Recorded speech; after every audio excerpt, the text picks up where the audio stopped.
Today we're diving into a 60s classic, Crimson and Clover by Tommy James and the Shondells. This lesson's perfect for beginners. We're using a few open chords and a capo to make it sound amazing. So grab your guitar, let's step back in time and learn this great tune.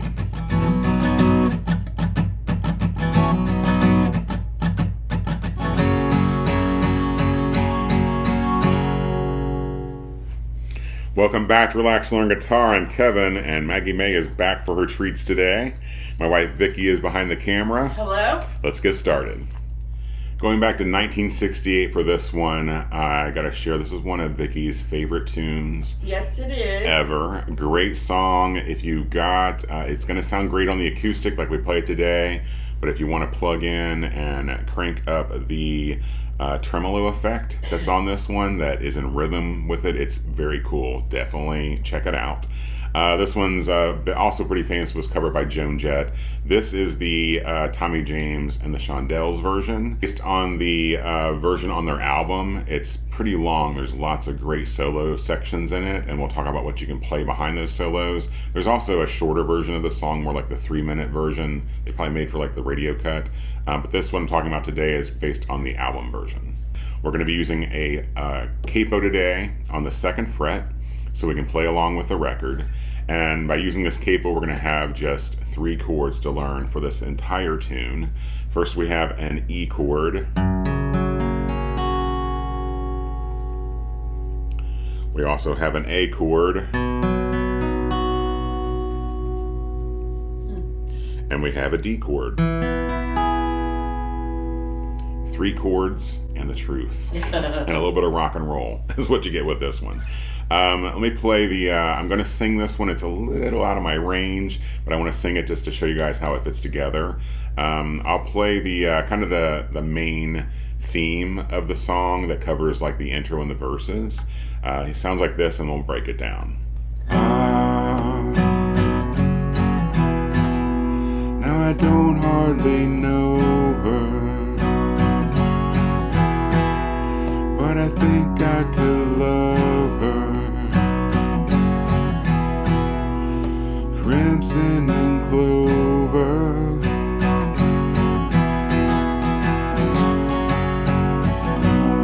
You just hear that one in your head. Like I said, capo on the 2nd fret, and this is where I would start. I do a little bit of embellishments in this one, and I'll get to that in a sec, but I would start here with this kind of basic, more beginner version. Starts on an A, and you can go ah if you like. Yeah. Then that's followed by an A, an E, and a D. All 3 just getting 2 down strums. So ah, 1, 2, 1, 2, 1, 2. A, E, E, D, D. We go back to this E, and we're going to play an arpeggio. We're just going to pick the individual strings. String 6, 5, 4. And then back to that A. And then that same theme that happens over and over with the A, E, E, D, D. So from the top we have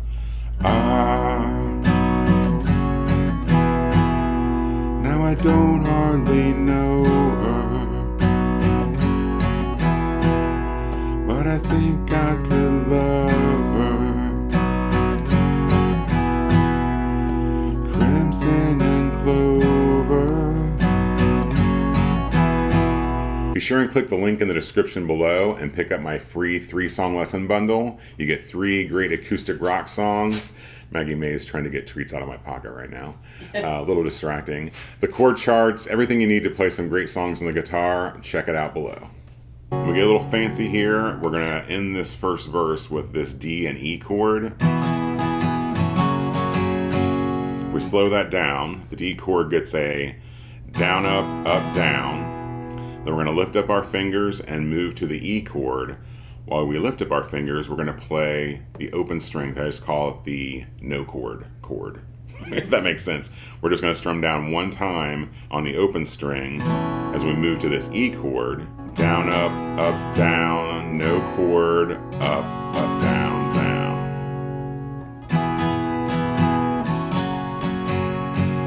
think putting that no chord in there just helps with the timing. If you don't do it, it's almost like you have to skip a little bit. Yeah, I think it's smoother this way.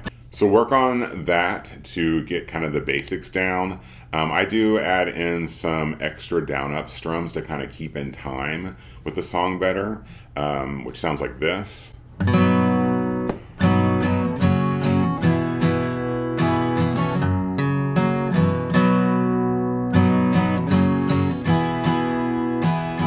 So I do a couple things here. After the A, E, E, D, D. On that D, I do a down, down, up. It's pretty fast, but it gets back to the rhythm of that kind of arpeggio E pretty quickly. So you have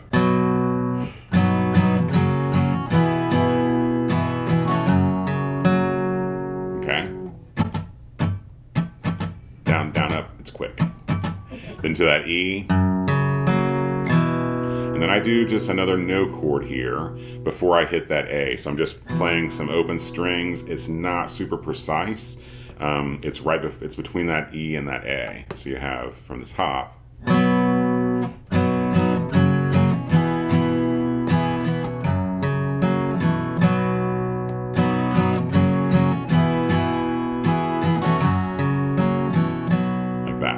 And then on to the second verse, same as the first, except for the ending, of course. They do a little bit of different variations at the end of each verse into kind of like the solos and the really, really awesome parts of this tune. So after that second verse, it ends with we'll just do a... over and over.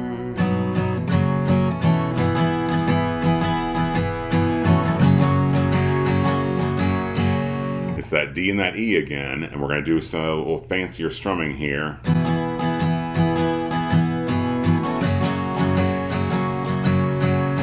Kind of alternating the down ups. So it's going to go like this. The D gets down, up, down, up, down, down, up. E does the same thing. All right. Then it goes into the...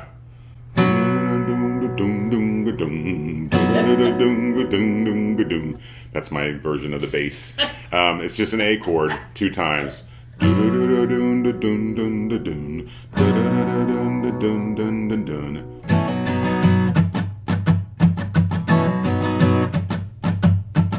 we get some awesome percussive strumming in here that I'm showing you. Again, this is just kind of my take on it, but it does work well on the acoustic, and you can totally play along with the record. So after those 2 A's,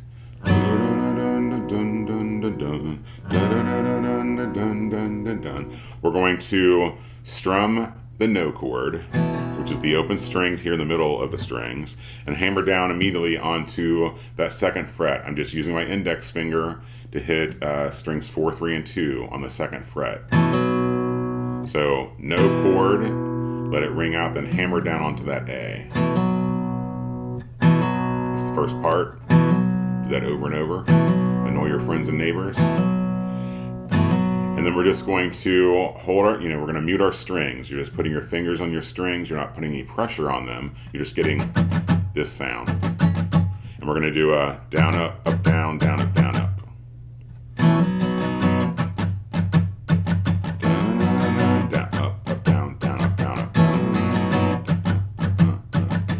Take one thing from this lesson, that should be it. Because I like 5 times, and then into the E chord for and then for the solos, which are amazing. So this is kind of based on the version that's on their album, which is pretty long because there's like 4 different solos in here. During the solos, and you just play the same thing as the verse.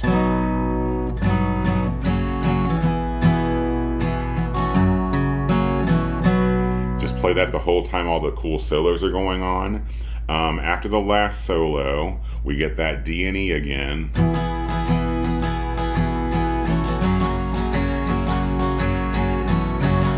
hang on that E for 5 more times. It's that wow wow wow wow wow wow wow wow wow. Vicky's laughing, but looks silly, but that's like a pretty good wah-wah pedal that I'm doing. So anyways, it's just that E with that same pattern, down, up, down, up, down, down, up. He does that 5 times through while that cool wah-wah pedal sound solo is happening in the background.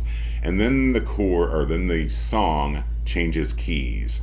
And I'm just gonna, cheat a little bit here. And my advice after that, after that part, move your capo up to the 3rd fret, very slightly. Sleight of hand so no one notices. Move your capo up to the 3rd fret, and then we're going to do the end of the song.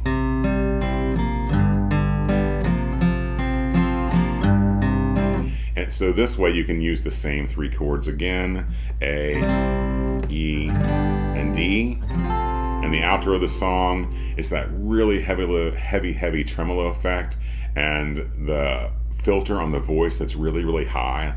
I mean, I can't even get close to it, but you can hear it in your head. But all we're doing there,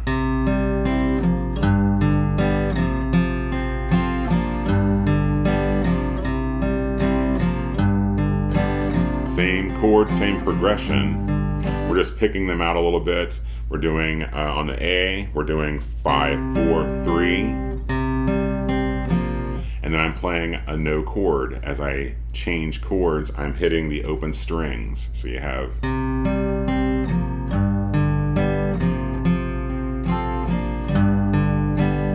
A starts on the 5th string, 5, 4, 3, open to the E, 6, 5, 4, open to the D, 4, 3, 2, open. But that's how the song kind of goes on the outro. Very dreamy. Just one of the great rock and roll songs. Yeah, with 3 chords, and I think it sounds great on the acoustic. I hope you guys enjoy it. Up next, check out this lesson where I show you 4 great songs using 4 chords. So move up from the 3 chord songs to the 4 chord songs. Remember that Vicky and Maggie and I appreciate your views, your support here on YouTube. We're having a blast with it. We'll see you for the next lesson, and remember, you're never too old to learn. Take care.